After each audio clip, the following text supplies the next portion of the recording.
Hey y'all, we are back and we have another passive income idea. And this one, we're going to be talking about the stock market. So, how to invest, how to pick your stocks, which platforms to use, budgeting, all of that good stuff. And please make sure you ask your questions. First and foremost, if you get anything of value out of this video, beginning, middle, end, like, share, comment, subscribe, all of that good stuff. Don't forget to check out the small business grant playlist that is on the channel. There is currently a grant that is for $500.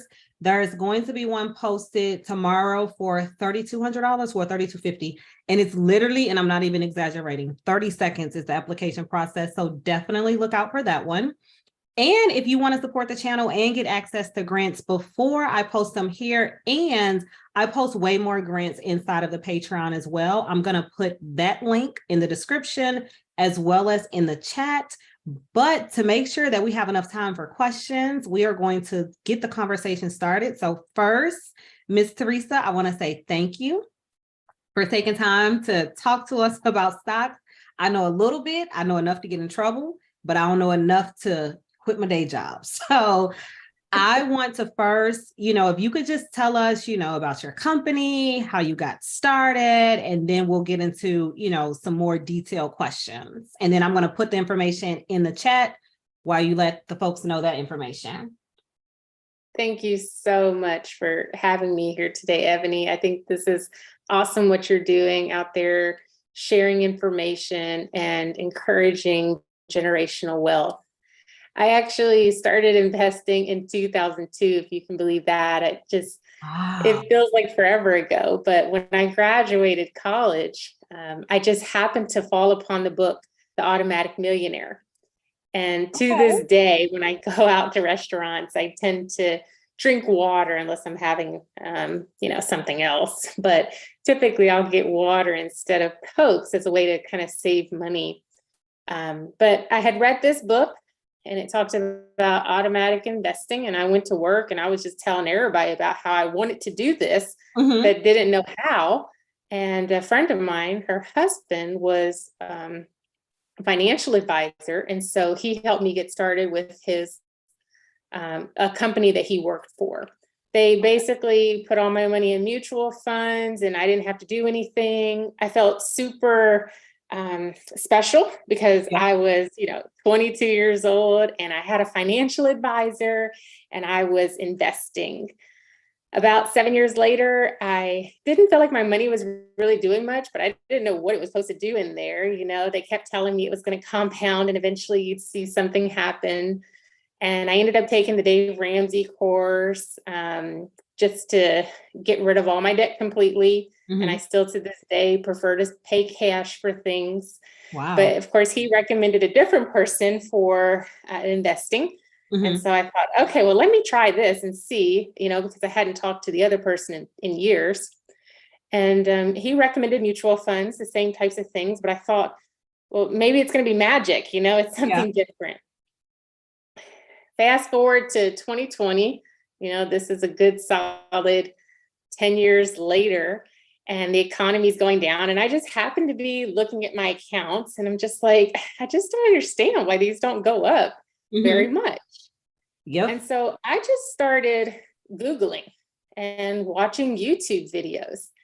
And I came across some videos that said you could be investing for yourself. You didn't need a financial advisor. And I thought, well, that's interesting.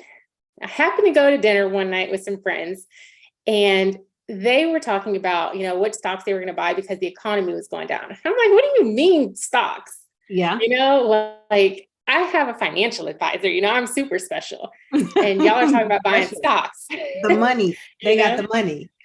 They got the money. And she's like, you can just buy your own stocks. The same things that I had been kind of seeing. I was already primed for this from watching some things on YouTube and Googling. And that night I opened up an account and the very next day I bought my first stock. And I basically just remembered from years before somebody saying how they had bought this stock and it wasn't doing good and that in a couple of years it would be doing better. So it's the one I chose. I chose Under Armour at the time. Really? And I know that stock is doing very well. Yeah, in 2020. And so it was affordable.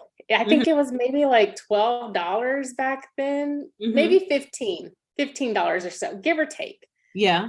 And I just bought, a couple of shares just because it wasn't expensive and I was in the game. That's where in the game comes from. Got it. And not even a week later, the whole market is going down. And I watched this little stock that I had bought, for 15 or so dollars go down to like 10 and 8 and 7. And I was just like, what? This is crazy. Nobody should be buying stocks like this. Yep.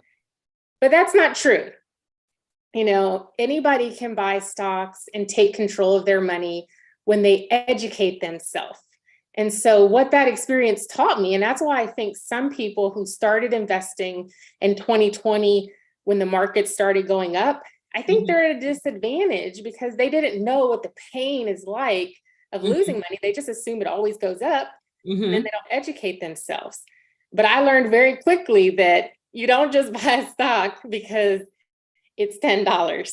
There's so many things to look at. Yeah, and that's one of the things I think when I started buying stocks, and what I've learned is, number one, unless you're day trading, which we'll talk about that later. I do not recommend, if you don't do any type of research, you need to buy your stocks and just let it go, because you don't lose money until you sell, right? So even if your stocks are down, yes, they're down, but until you hit sell, you haven't lost any money technically where you're going to put it on your taxes. So I always think about it that way. And I look at it where I'm probably going to hold it for at least 5 years, right? So I bought Tesla. I've had Tesla for a little while. I didn't buy Tesla before Tesla made all these Tesla millionaires, but hopefully 5 years from now, I can be a part of, the new millionaires that are being created. But I think that is something to think about as well. And I think that can get us into, before you even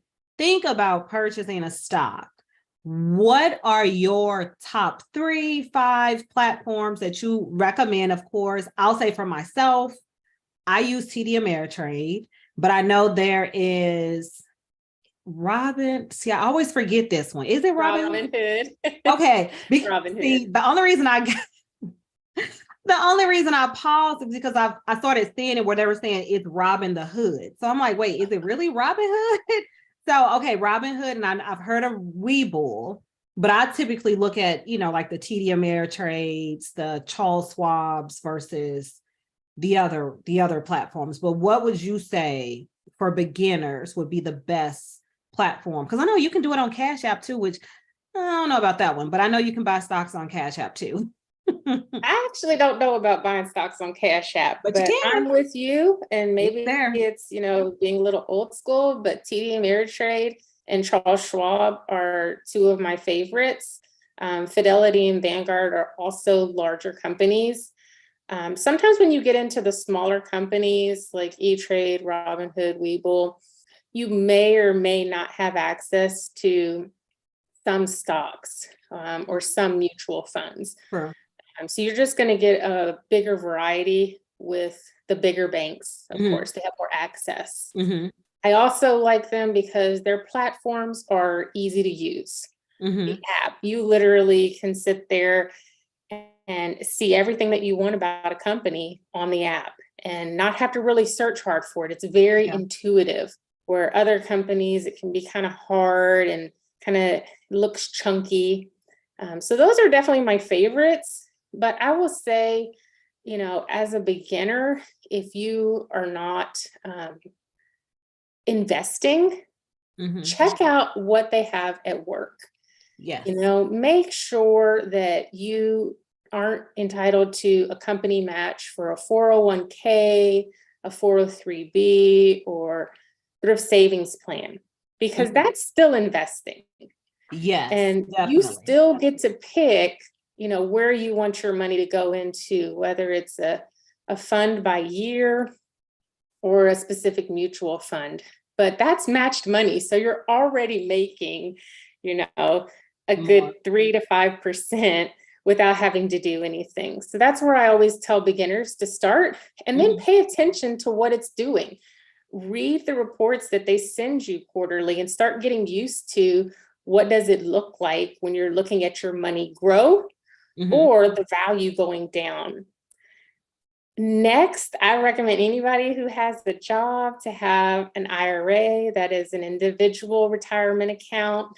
And I always say, make sure it's a Roth IRA, because those accounts are taxed up front. So you pay tax on the money you're making today, but you don't have to pay tax when you earn money on that, as long as you take it out after 59 and a half.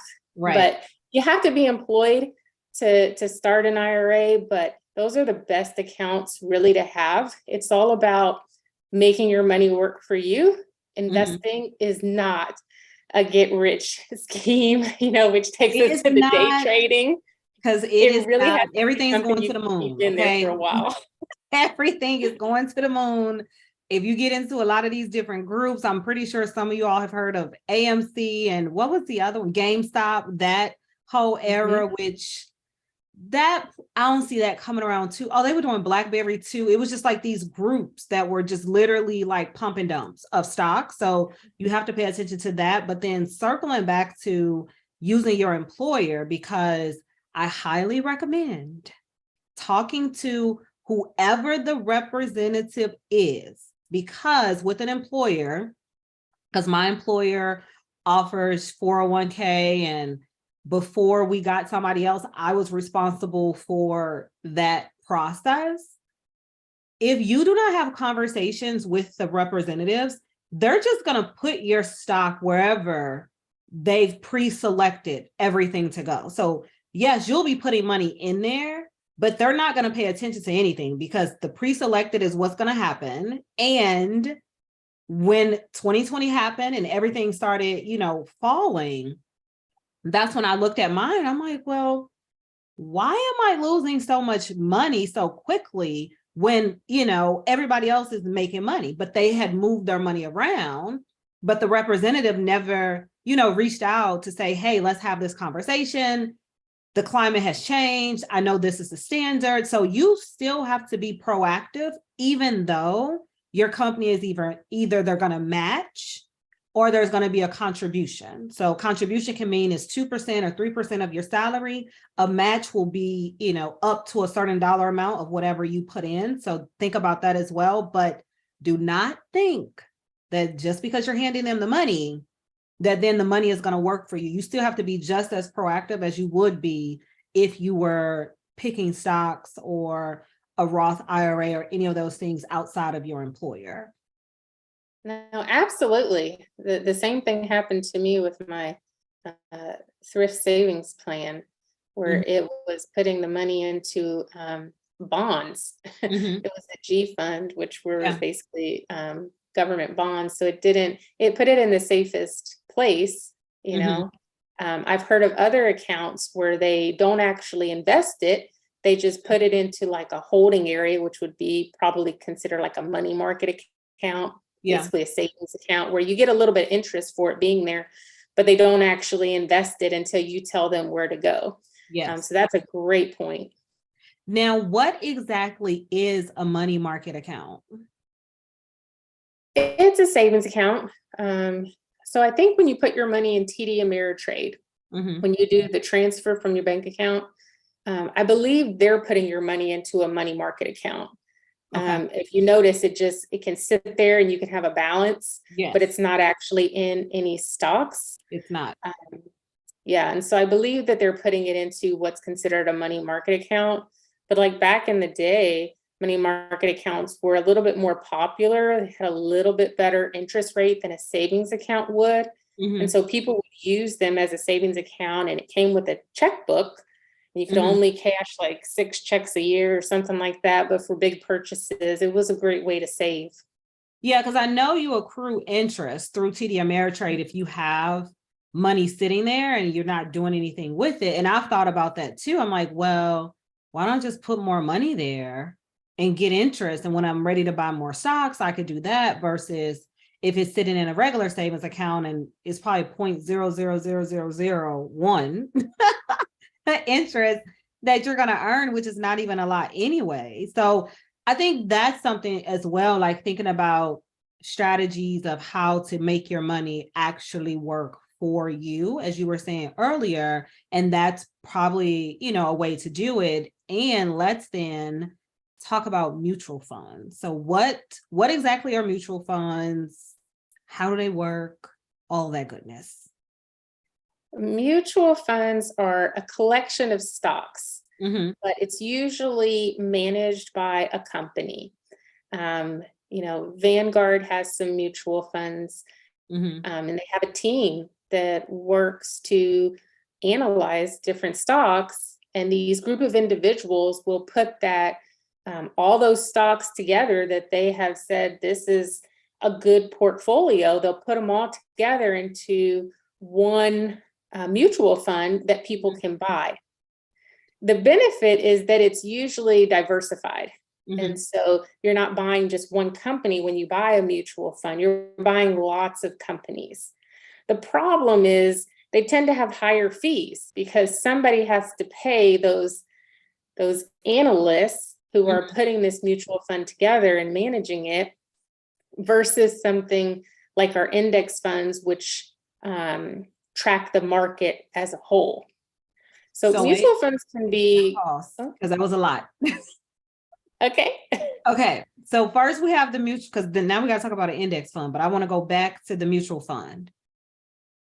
Once you purchase the mutual fund, do they ever switch the stocks out where, I don't know, let's say, I'm going to keep saying Tesla. Tesla was in there and then they take it out and put Lucid in there in place of Tesla. Can that happen? And then if that can happen, do I pay more now for that mutual fund?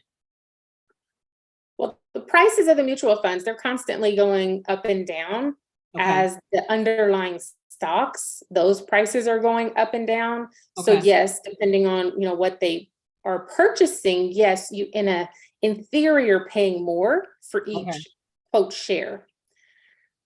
But with the mutual fund, you don't have to buy a full share. You could just say, I'm going to pay $200 every month to this mutual fund, versus most stocks, you have to buy the entire share of that stock. Right. So that's one of the benefits. Yes, the companies are able to add and take away. They don't have to talk to you about any of those things. And if you don't add to it, then you don't really notice anything that's going on. Mm-hmm. One thing that can happen, though, is if they sell something and they make money off of it, you will sometimes see that they give you that money. I think they'll usually call it a dividend, but they might call it something else. I can't think of what the word is. And then you have to pay taxes on that.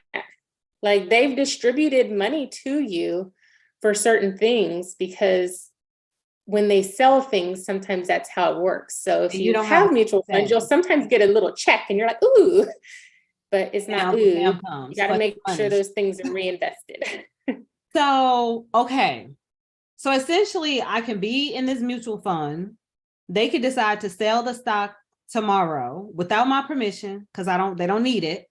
And now I got to pay taxes on some money that I probably wasn't ready to receive. Correct. You can. Mm-hmm. Okay.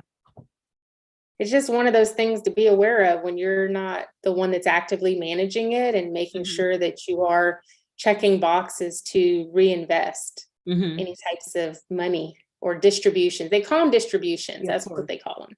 Fancy words for pay Uncle Sam. So what about index funds? Because you mentioned that. So what's an index fund? Index funds are going to track the market as a whole. They're not intended to beat the market or anything like that. They're really, the S&P 500 is the top 500 companies that represent the best growth in the United States. The NASDAQ is the top 100. It's more technology focused. And then the Dow is, I think there are 30 on the Dow. which are your more stable blue chip companies. And so you have these three pots that really can give us a snapshot of what the best in the market of the United States is doing. Okay. And it's really good funds. You know, like they have all the companies that you probably recognized and some. And so they cover a broad spectrum without having to go and create your own, like a lot of mutual funds do. And when you buy index funds, because they're not like TD Ameritrade doesn't have to go create the mutual fund. Okay. The index fund already exists. It's automatic. It's a computer that can manage it. So the fees are really, really low when you buy those compared to mutual funds. So, okay, let's say I want to buy index fund. What does that even look like? Am I buying one? Is there a number? How does one go and buy an index fund? So when you're buying index funds through those big companies that we talked about, like TD Ameritrade and Charles Schwab, you're going to buy them like a stock. It looks exactly like a stock. It will be no different than buying your Tesla. And so you would be buying one share of an index fund at whatever the computer system has kind of generated as its current price. And so if the market goes up in a day, like 1%, you'll see the price of the index fund, that share of that stock, go up as well, 1%. Is an index fund expensive to purchase? I like to think any of them are expensive to purchase. I think nowadays you can buy any stock that you want to with fractional shares. And you have to look at the price that you're paying per the earnings.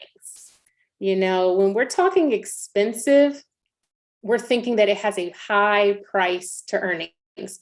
So when I bought my Under Armour several years ago, it was only $10 or $12. I don't remember.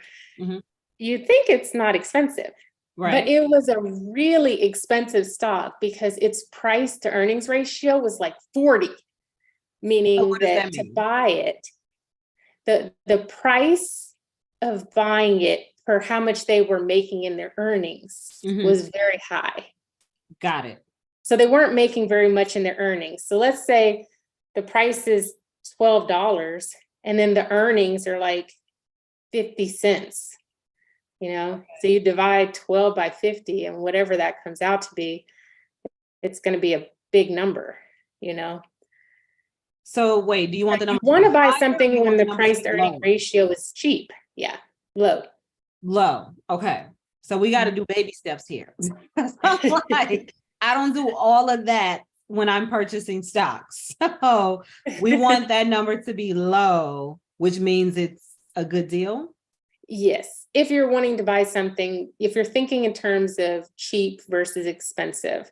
Okay. Now, I will say there are companies out there where you're going to have a really high price to their earnings because that company is expensive. Tesla probably has a really high price to earnings right now. Yeah. And sometimes the price to earnings is negative because they losing money. That can happen. That can happen. You know, but when it's technology, those companies can be expensive because they're expensive to run.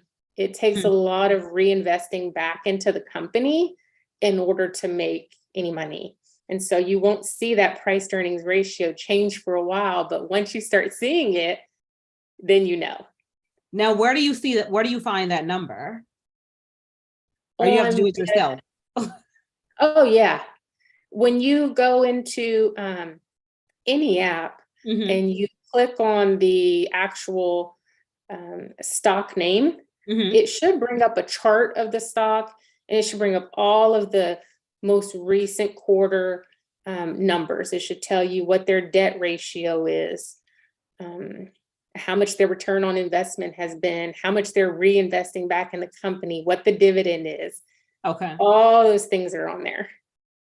Let's talk about dividends, because now I have seen dividends a lot where folks are like, oh, you can make $1,000 a month just on dividends, buy these stocks. Now, from the little bit that I do know, you will have to buy a lot of stocks to see that type of dividend every single month, because I have a couple stocks with dividends, but the dividends they not high enough for me to even remember what the dividend is at all. Exactly. It's very true. But with dividend investing, those are stable companies. Yes. They got money to give back to their shareholders. Mm-hmm. You want some of them, because not necessarily because it's going to give you an extra $1,000 to live off. Maybe 30 or 40 years from now, when you're retired and you have, $2 million worth of these stocks into your account, but they're stable companies.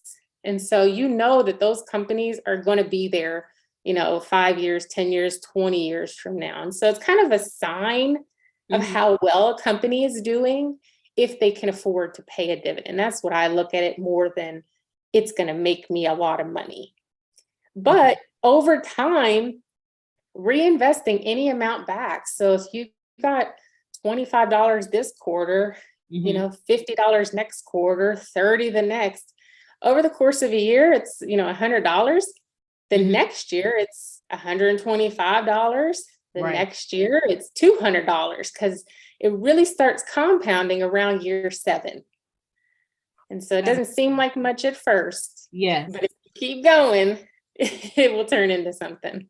So would it automatically reinvest itself if I don't do anything with it? Let's say I get the dividend and I don't do anything, right? Does it just automatically get reinvested?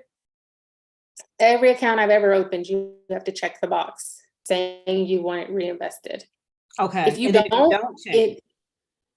don't, they're going to put it back into that same account where if you transferred money from your bank to the platform and you didn't buy any stock, it's going to go right back in there and you're going to get a tax form. Really? You have to pay taxes on dividends. I think mine are getting reinvested because there's no money sitting anywhere. So I'm pretty sure that is happening. So let's go into how to pick stocks if that is the path that you're going to take. So let's say you don't want to do mutual funds, you don't want to do index funds, you don't want to have somebody else manage your stocks for you or financial advisor. You're like, you know what? I'm going to go to Charles Schwab, or not Cash App, but it's out there, Webull, Robinhood, wherever, and purchase some stocks. What are the steps that you typically take to do that? The first thing is you got to educate yourself. You need to get some type of book that teaches you a little bit about stocks.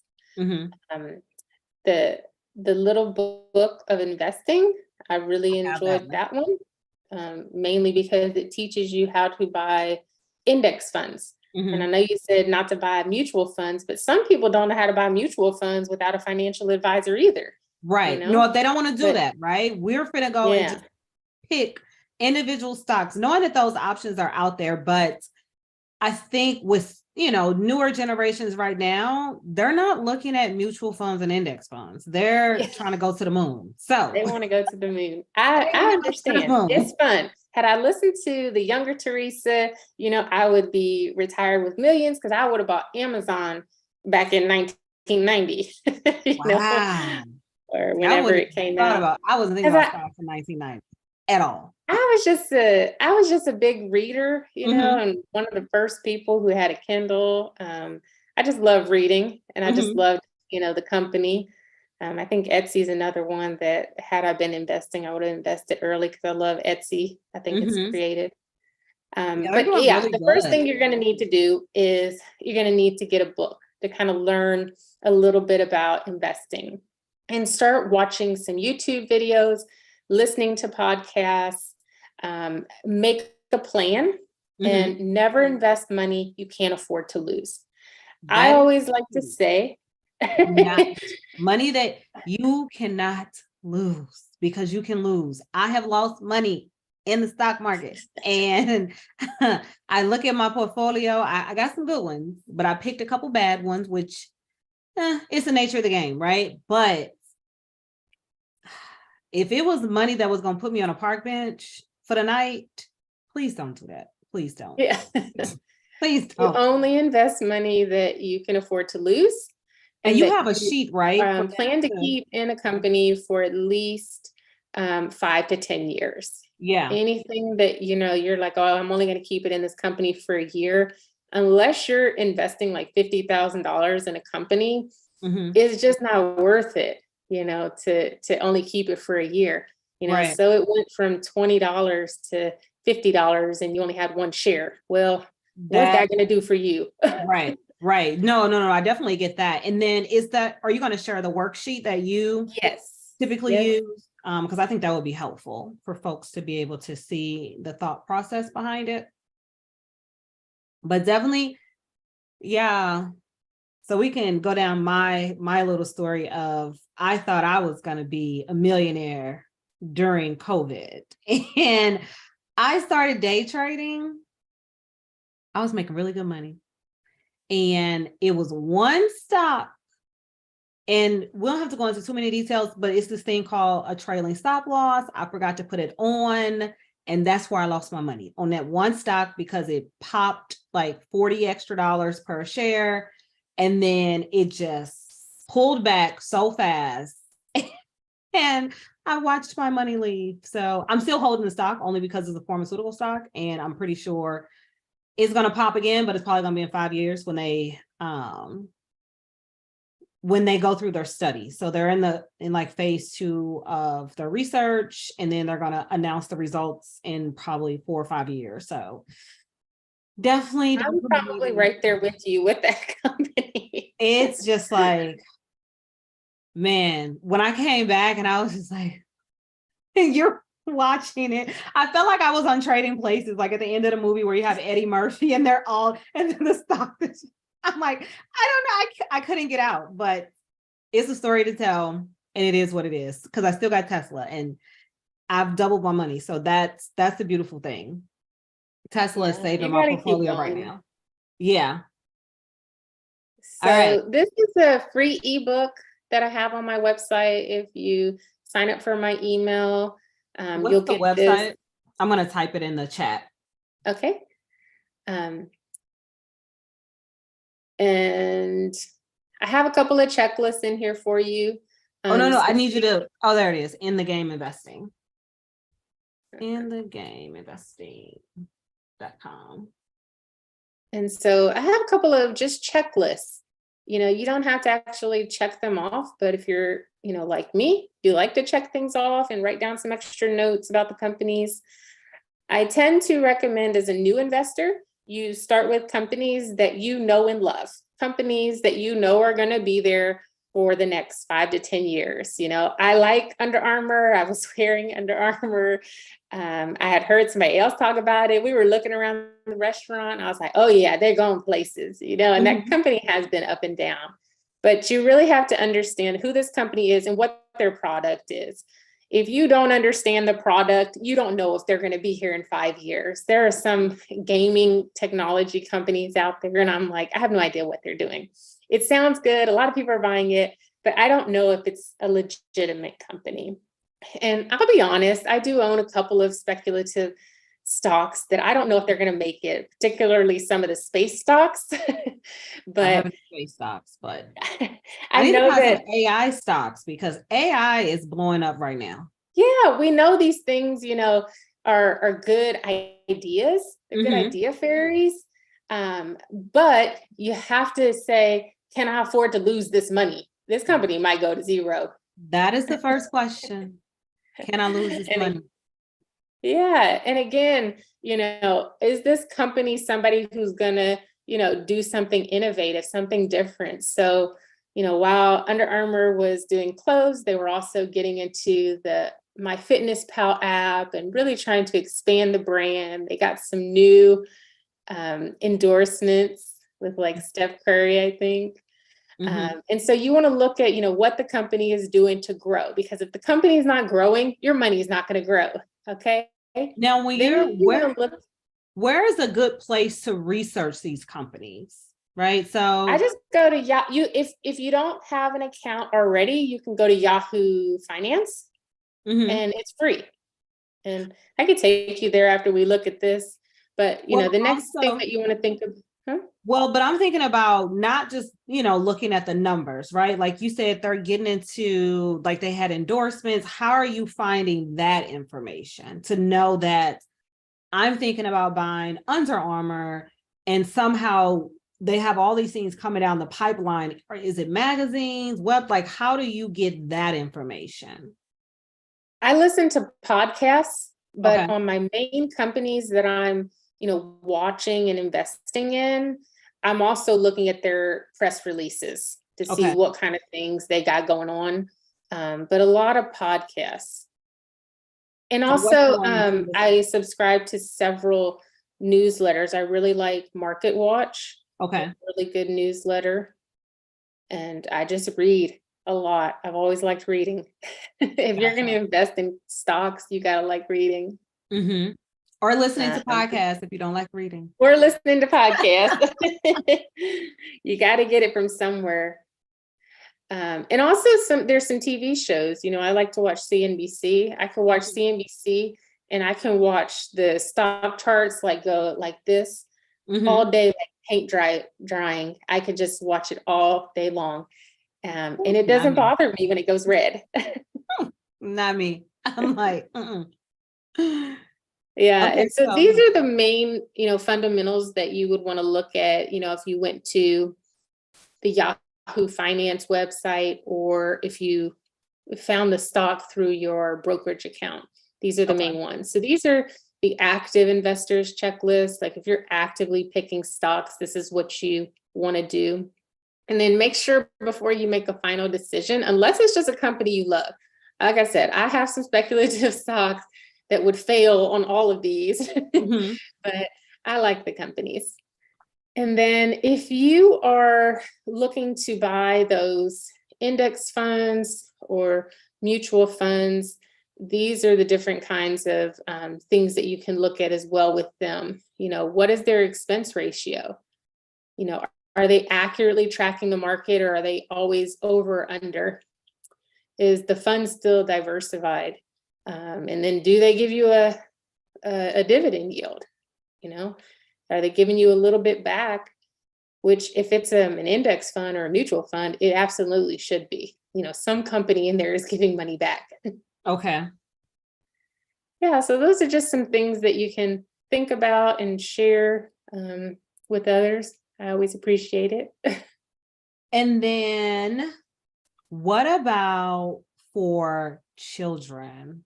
Because I know there's different accounts for like college, or I think investment accounts as well. I don't have children, but I know it's out there. How does that work? Invest for them as soon as you can. You can open up a custodial account for them. Okay. You do have to, in the United States, have their social security number. And the reason for that is because all of these accounts have the potential to make money, and they want to be able to track it for tax purposes. Okay. But you can open them a regular taxable brokerage account where you are buying them shares of Apple or Disney for Christmas. And if you have your own small business, or even large business, I should say, and you want to employ them, you can open up an IRA for them, And so I actually say that again, if you want to employ them. If they're employed, which some people do, they employ their children. Their children help them. Okay.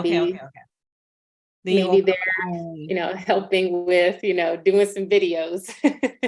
One second. They pay them, they can open up an IRA, which means they're going to be investing in an account that doesn't have to pay taxes later, much earlier than we ever even imagined. I mean, could you imagine starting that when you're a baby? Well, not really a baby, probably, but maybe 5. With an account? Yeah. If I had a baby, you're gonna have an account as a newborn on day one. As soon as they give you Yeah. the social security number, I don't know how long that takes because I ain't had that experience yet. But as soon as they have a social security number, they're gonna have an account. And Yeah. that's And that. then the But what other about option that the college yeah, account? the 529, Mm-hmm. and you can open a 529 at any point. You can open a 529 today, and you What just would it? don't name a beneficiary until your baby is born. So that's one of those accounts that you can open because it's actually run through the parent. It's not a custodial account, Mm-hmm. and the child is actually the beneficiary of that account. And so if you think you're going to have children, it's an account you can start now. Then what happens if you don't have children and you Well, started then this you're going to account? get hit with some taxes if you don't use it for education Can it be purposes. my own educational purposes, or does it have to be? What if I go back to school because I'm not going to nobody's school? But what if I go back to school? Does that count, or does it have to be your child? I would think it would still count.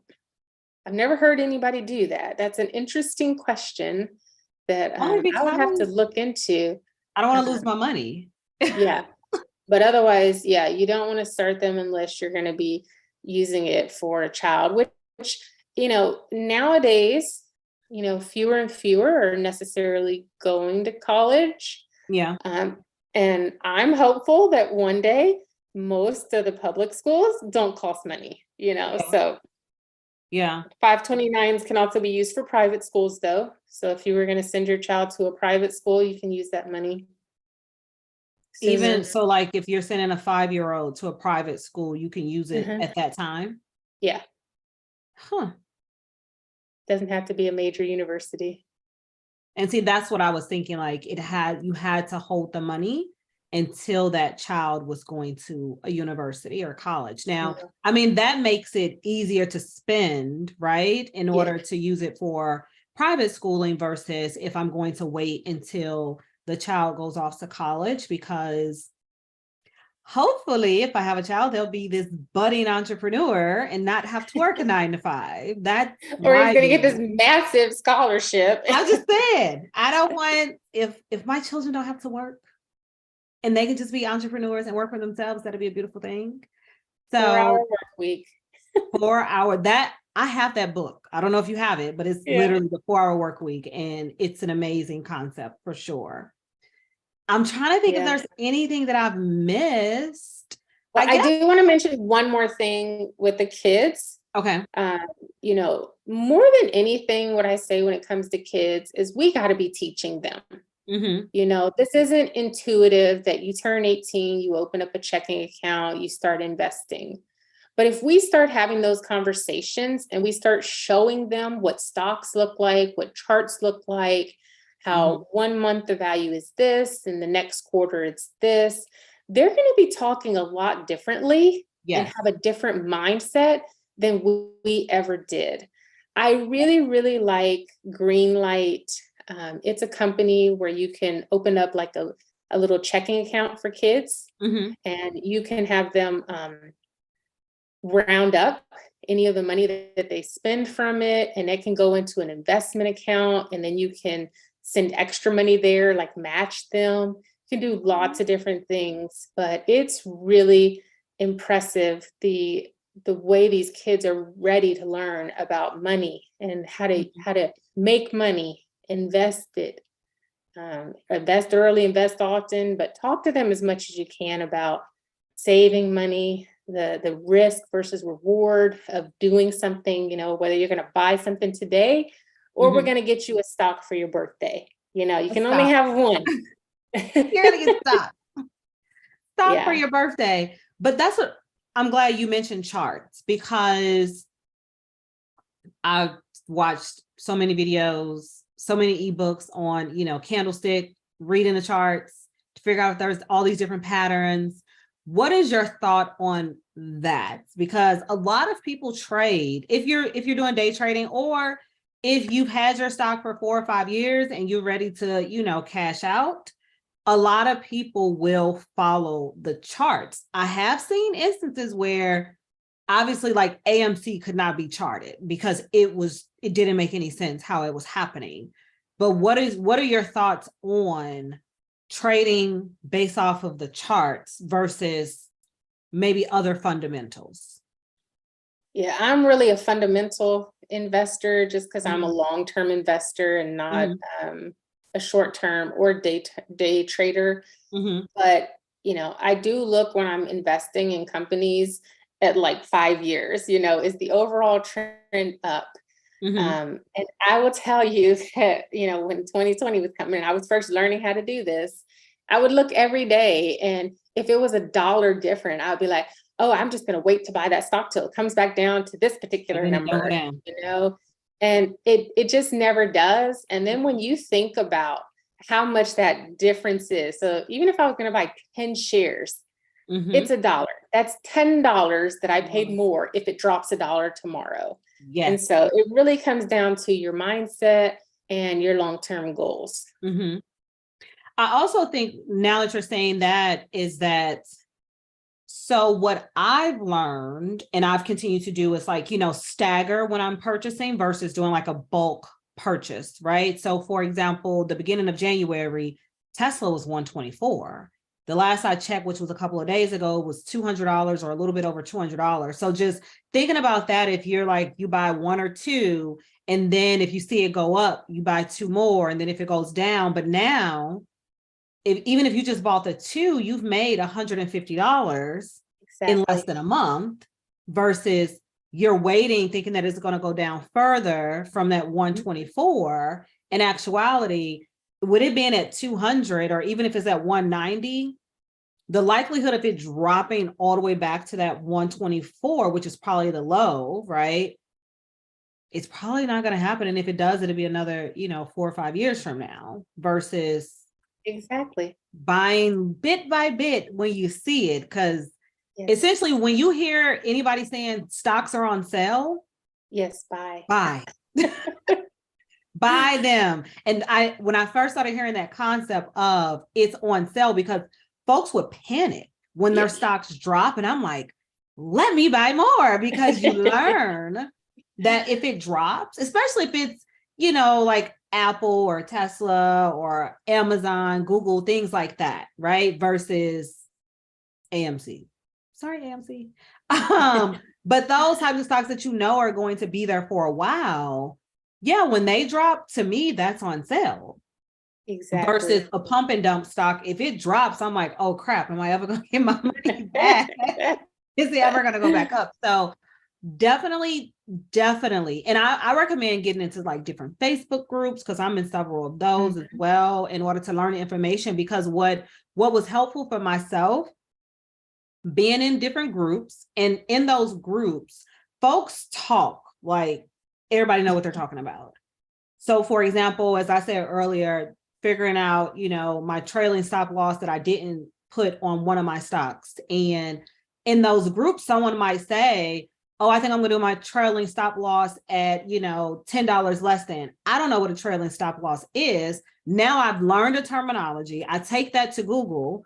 I've learned that, find a YouTube video that talks about it. So even if you feel overwhelmed, it's a great resource, because it's kind of difficult to know where to start and what you don't know and what you should know. And the only reason I keep saying trailing stop loss is because I feel like if you don't know anything else, know that, especially if you're going to be someone that's going to be selling stocks. I'm telling you, because if you put that on all of your stocks where, at that point, if it drops below this number, I want my money back. And I don't want to wait and see if it's going to go back up. But that's something that when I first started, I wouldn't have known that existed. I'm going to sit there, and it was COVID too. So it really didn't matter. I'm sitting at home with nothing to do. So I'm just staring at the computer screen so I can watch it, do what it does. But then once we're back to working more regularly, I can't just sit and stare, at this computer screen and sell when I need to sell. So definitely join different Facebook groups on investing, Mhm. because that's going to give you a lot of these keywords and a lot of that terminology. And I mean, you can obviously find something on YouTube, but I feel like unless you find somebody that's like going from start to finish, like there are YouTube videos on reading charts, you're not going to really get that many details, because there might be a video just on a trailing stop loss, or it might be a video just on picking a stock, versus in these groups, individuals are fluidly speaking to each other in what I say their language, which I understand now, but then you can just hop in and then try to figure out exactly, what they're communicating. And it's more interactive versus, YouTube, you might leave a comment, they might see it if it's a popular channel with a bunch of comments, probably won't get your question answered, but in a Facebook group, you probably will. No, I think that's great. You got to be active, I think, is the bottom line. You're not going to, miraculously turn to a millionaire overnight from a dollar. You got to put in the work, and it always takes money to make money. It takes money to make money. So if you all got anything of value, beginning, middle, end, like, share, comment, subscribe, check out the small business grant playlist. You cannot use grant money to buy stocks. Okay. So do not think that that's what that means. No, grant money for your business, not to buy stocks. That will not be legal. But some key takeaways that we got, and I just want to make sure that I gathered everything. If I didn't, if you could add some stuff in. When you're looking at different platforms, if you can do, more mainstream, so you have your Charles Schwab, your TD Ameritrade, your Fidelity, Chase, etc. And there are platforms where you can buy partial stocks. So if you don't want to buy a full stock, you can definitely look into, I think Webull does partial stocks, as well as Robinhood as well. Also, Charles Schwab does. Oh, well, but I don't know if the merge has happened yet. TD Ameritrade and Charles Schwab, they're merging. It did, but you can't do it on TD Ameritrade, but you can do it on Charles Schwab. Because I'm like, I don't see it yet where it's going to, because they keep giving us notice, because I'm on TD Ameritrade, so they keep giving us notices that eventually it's going to just be one thing, but obviously it takes a lot of time to get there.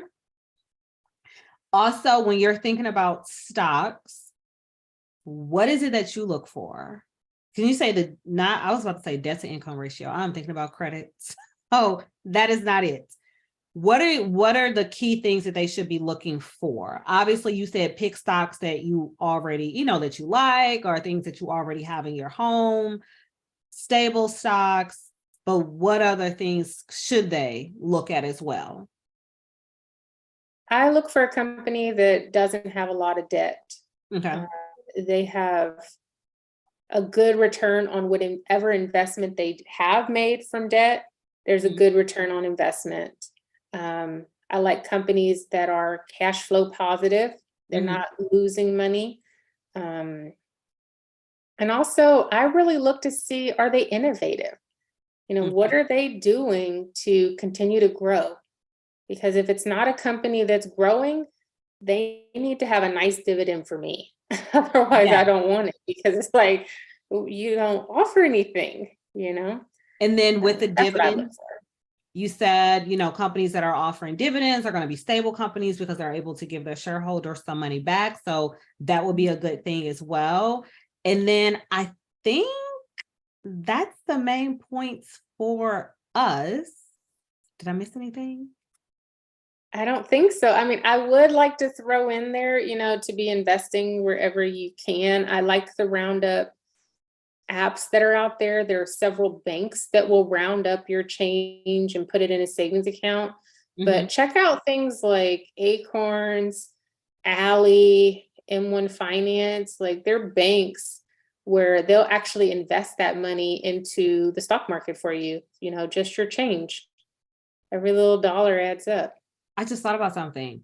If you have an HSA account, okay, I don't know how everybody's work. They might be the same. I know for mine, if you have more than like $1,000 in your HSA account, anything over that, you can invest in different stocks as well. So that is something to think about. That's an investment tool. It reduces your income, so you pay less taxes.